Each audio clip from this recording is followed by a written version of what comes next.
Assalamualaikum warahmatullahi wabarakatuh. Waalaikumsalam warahmatullahi wabarakatuh. Berjumpa kembali dengan saya Fakih Fauzi, calon guru penggerak angkatan 9 dari SD Negeri Simoyudan, Kecamatan Mirit, Kabupaten Kebumen. Kali ini saya sudah ditemani oleh Bapak Watino SPDSD selaku Kepala Sekolah SD Negeri Simoyudan, dan pada kesempatan ini kami akan melakukan demonstrasi kontekstual modul 3.1 tentang pengambilan keputusan berbasis nilai-nilai kebajikan universal. Selamat siang Pak Fatimah. Selamat siang. Sehat Pak? Alhamdulillah sehat. Nah, ya, alhamdulillah Pak. Hari ini saya akan mengajukan beberapa pertanyaan terkait pengambilan keputusan. Karena di sini Pak Watino sebagai pemimpin sekolah. Untuk yang pertama Pak, selama ini bagaimana Bapak dapat mengidentifikasi kasus-kasus yang merupakan dilema etika atau bujukan moral Pak? Dalam kebiasaan saya dalam mengambil keputusan tentang etika, dilema moral dan kebajikan, saya biasanya mengambil yang banyak keuntungannya untuk kita bersama daripada untuk istilahnya kedisiplinan. Jadi saya juga di samping dari inisiatif saya sendiri juga, kalau ada permasalahan sering saya musyawarahkan dengan teman-teman se-SD. Jadi keputusan saya tidak mutlak dari hati nurani saya sendiri, tapi juga ambil dari tubuhnya dari bawah. Kemudian untuk selanjutnya Pak, jika misalkan dalam sebuah pengambilan keputusan terdapat suatu kasus ada dua kepentingan yang sama-sama benar Pak, atau sama-sama mengambil nilai kebajikan, itu bagaimana Pak? Kalau ada permasalahan yang sekiranya keduanya itu sama-sama benar, sama-sama mengandung nilai kebajikan, saya lebih mengutamakan nilai kebenaran dan nilai kebajikan juga saya ambil. Tapi untuk saya ambil keputusannya itu lebih cenderung ke yang banyak menguntungkan dari kita bersama. Jadi untuk memilih bajikan, terutama itu memang di SD kita itu sepertinya belum pernah ada permasalahan yang begitu berat, dan seperti itu saya untuk berusaha sedapat mungkin untuk mengambil kebijakan, mengambil keputusan yang sesuai dengan aturan yang berlaku di SD kita. Berarti bisa ditarik kesimpulan bahwa jika terjadi ada dilema etika yang sama-sama benar, Bapak lebih memilih yang lebih menentukan atau kepentingan khalayak bersama kemudian tetap berpegang teguh pada aturan yang ada. Kemudian langkah-langkah Pak, atau prosedur seperti apa yang biasa Bapak lakukan, atau langkah-langkahnya yang ditempuh untuk mengambil keputusan, itu bagaimana Pak? Langkah-langkah saya dalam mengambil keputusan, yang pertama sedapat mungkin hasil keputusan nanti tidak begitu merugikan sepihak. Kemudian kita harus bisa istilahnya memilah-milah, atau kita bisa mengantisipasi sedemikian rupa agar keputusan itu nanti bisa kita terima sebagai keputusan yang ya, banyak menguntungkan daripada yang merugikan. Kemudian hal apa saja Pak yang selama ini merupakan tantangan atau yang tantangan paling menonjol dalam pengambilan keputusan pada suatu kasus yang pernah terjadi di sekolah? Ya, tantangan saya dalam mengambil keputusan karena saya terus terang saja orangnya yang tidak tegaan dan kurang tegas dalam mengambil keputusan. Maka biasanya yang sudah pernah terjadi, saya juga mempertimbangkan daripada kerugian dan keuntungannya. Jadi kira-kira yang banyak keuntungannya yaitu yang kita ambil. Kemudian untuk selanjutnya Pak, apakah Bapak memiliki sebuah tata cara atau jadwal tertentu dalam sebuah penyelesaian kasus di Dilema Etika? Apakah Bapak langsung menyelesaikan di tempat ketika mengalami sebuah dilema etika tersebut, atau ada waktu-waktu tertentu tidak harus diputuskan pada saat itu juga? Ya. Yang sudah-sudah dalam saya mengambil keputusan itu kalau ada masalah itu ya mau berusaha sedapat mungkin untuk bisa diputuskan di tempat itu juga. Tetapi apabila kok istilahnya banyak kendala atau belum bisa diputuskan juga kita berusaha untuk bisa menentukan kapan kita akan memutuskan, dan kita mengajak ya untuk ya yang bermasalah itu kita ajak musyawarah dan sebaiknya bagaimana ya, itu baru kita menentukan kapan kita akan memutuskan. Tapi kita juga hanya istilahnya kesepakatan bersama, tidak punya istilahnya jadwal atau ketata waktu atau tata kalah gitu. Jadi ya kita melalui persetujuan bersama dengan umpamanya ada masalah apa, kita sepakati untuk kita putuskan. Jadi bisa ditarik kesimpulan bahwa pengambilan keputusan itu kondisional ya. Ada kalanya bisa diputuskan di tempat, ada kalanya butuh waktu sesuai dengan porsi masalah tersebut ya.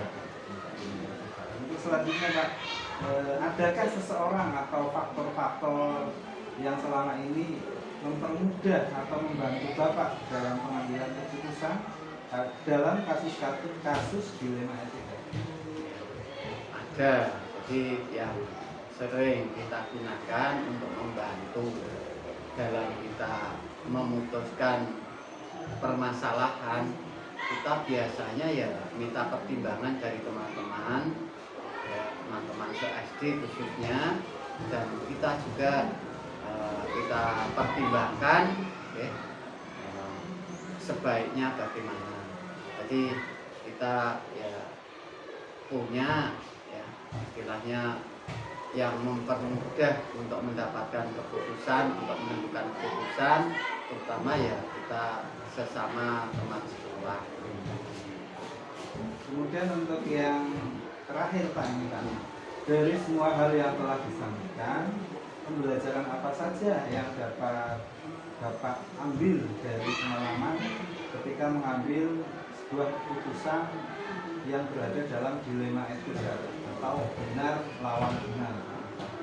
Ya, pengalaman saya dalam mengambil keputusan itu sewaktu kita menghadapi masalah itu kita tambah pengalaman. Jadi setelah kita bisa memutuskan dan dari hasil keputusan itu ya dapat diterima dari kedua pihak, itu berarti kita tambah pengalaman. Dari itu sampai sekarang itu saya dalam memutuskan segala sesuatunya tidak langsung saya putuskan secara pribadi, tetapi sedapat mungkin apabila bisa dimusyawarahkan ya kita musyawarahkan lebih dahulu. Jadi kita selalu istilahnya dalam istilah kekeluargaan, dalam di suatu instansi kita selalu terjalin, Pak. Artinya keputusan itu tetap didasarkan dengan musyawarah juga. Artinya tidak memutuskan sebuah masalah itu secara sepihak dan tetap memperhatikan semua kepentingan. Terima kasih sekali Pak atas waktunya. Ya, sama-sama Mas, tapi itu hanya sedapat mungkin saya berusaha untuk memberi jawaban sesuai dengan hati nurani kita dan yang biasa kita lakukan, Pak. Demikian tadi wawancara saya bersama Bapak Wardino SPDSD selaku Kepala Sekolah SD Negeri Singaraja. Salam guru guru. Salam.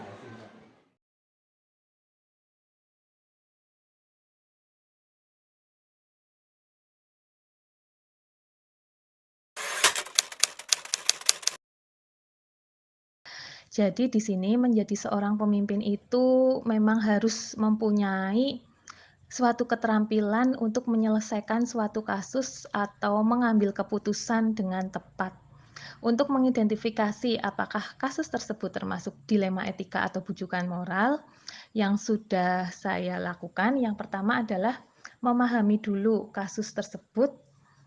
Kemudian cara memahaminya bisa dengan mengkomunikasikan terlebih dahulu dengan pihak-pihak terkait, di sini bisa guru, komite, ataupun wali, intinya yang terkait dengan kasus yang terjadi.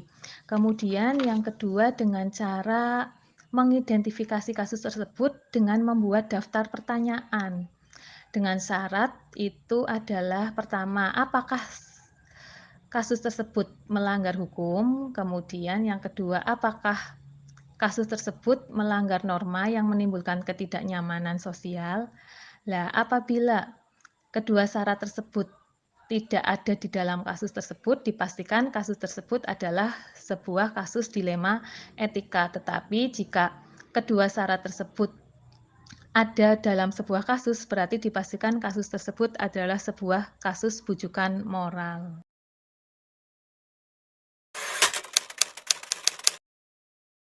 Yang pertama akan saya lakukan, tentu saja saya akan mengkomunikasikannya dulu dengan pihak-pihak yang terkait. Tidak mungkin saya akan mengambil sebuah keputusan dengan pemikiran sendiri tanpa ada masukan dari pihak-pihak yang terkait. Di sini tentu saja biasanya adalah guru, kemudian komite, ataupun wali murid. Kemudian dengan yang kedua adalah dengan cara mempertimbangkan siapa yang saling berbenturan, kemudian apakah ini suatu kepentingan individu atau kepentingan untuk orang banyak, kemudian apakah di sini mengandung nilai-nilai kebenaran atau nilai keadilan atau belas kasihan, kemudian mempertimbangkan juga dampaknya ini untuk saat ini ataupun untuk seterusnya.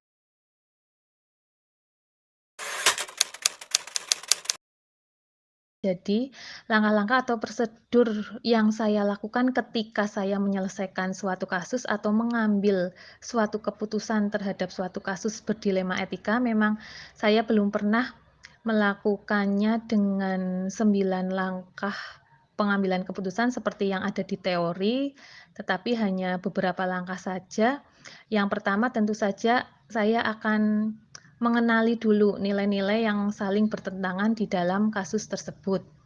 Kemudian yang kedua menentukan siapa yang terlibat dalam kasus tersebut.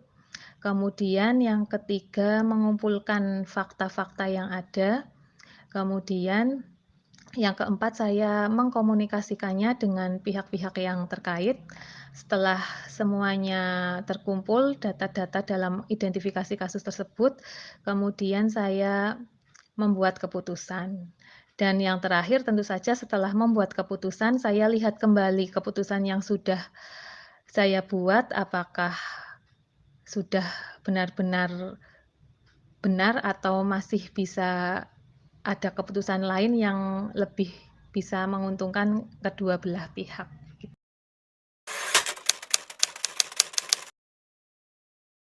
Sekali lagi ketika kita menjadi seorang pemimpin di suatu sekolah, Tentu saja keterampilan dalam menyelesaikan suatu kasus dan mengambil keputusan yang tepat itu adalah memang keterampilan yang betul-betul sangat dibutuhkan. Di sini yang saya anggap efektif dalam pengambilan keputusan yang berdilema etika, yang pertama itu harus dikomunikasikan dulu dengan pihak-pihak terkait. Apabila sudah dikomunikasikan dengan pihak-pihak terkait dengan cara mengidentifikasinya, hal yang sering saya lakukan itu adalah dengan mendengarkan suara hati yang paling dalam, dipikirkan matang-matang, kemudian insya Allah dengan mendengarkan suara hati nanti bisa memilih kebenaran yang paling kecil mudorotnya, karena pasti ketika kita sudah memutuskan suatu keputusan pasti ada hal yang dirugikan, ada hal yang diuntungkan. Lah di sini bisa dengan mendengarkan suara hati kita bisa memperkecil mudorotnya untuk hal yang dirugikan. Kemudian juga ketika memutuskan suatu kasus, tentu saja kalau di sekolah pasti berhubungan dengan kepentingan peserta didik ya. Jadi suatu kasus pasti saya mempertimbangkan bahwa keputusan yang saya ambil ini harus mempertimbangkan kepentingan peserta didik, begitu.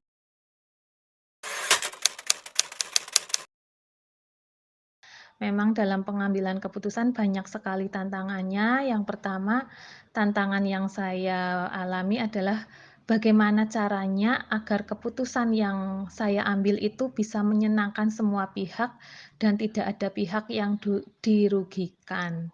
Walaupun pasti dalam suatu pengambilan keputusan tidak ada yang sama-sama diuntungkan, mungkin ya pasti ada salah satu yang agak dirugikan sedikit lah, itu malah menjadi tantangan bagaimana pihak yang dirugikan itu mau menerima hasil keputusan yang sudah kita ambil. Kemudian tantangan yang kedua adalah dengan istiqomah terhadap keputusan yang sudah diambil, harus konsekuen juga dengan keputusan yang sudah diambil. Itu menurut saya juga suatu tantangan tersendiri, kita bisa istiqomah terhadap keputusan yang sudah kita ambil.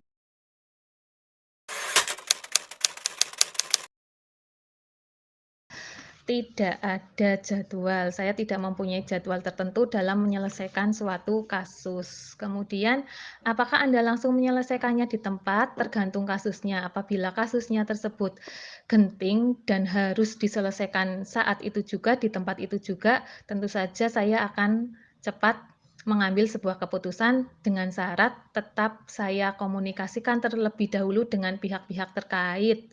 Tetapi jika kasus tersebut tidak begitu genting, tidak begitu urgent, pasti saya tidak langsung menyelesaikannya di tempat itu, tetapi dengan pemikiran yang lebih matang lagi guna mendapatkan suatu hasil keputusan mungkin yang akan lebih bijaksana lagi.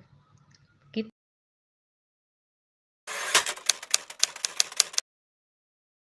Tentu saja ada, karena kita sebagai kepala sekolah tidak bisa mengambil keputusan dengan pendapatnya sendiri. Harus ada seseorang yang bisa memberi masukan tentang kasus-kasus yang sedang dialami.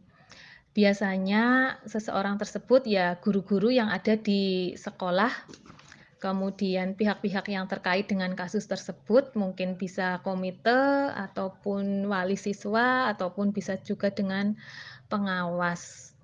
Kemudian faktor-faktor apa yang selama ini mempermudah atau membantu dalam pengambilan keputusan. Yang pertama adalah pengelolaan emosi yang baik. Ya, kita harus bisa mengelola emosi kita dengan segala kasus-kasus yang kita hadapi. Kemudian juga faktor lain adalah lebih memahami lagi teori-teori tentang pengambilan keputusan yang tepat. Itu sih jawaban.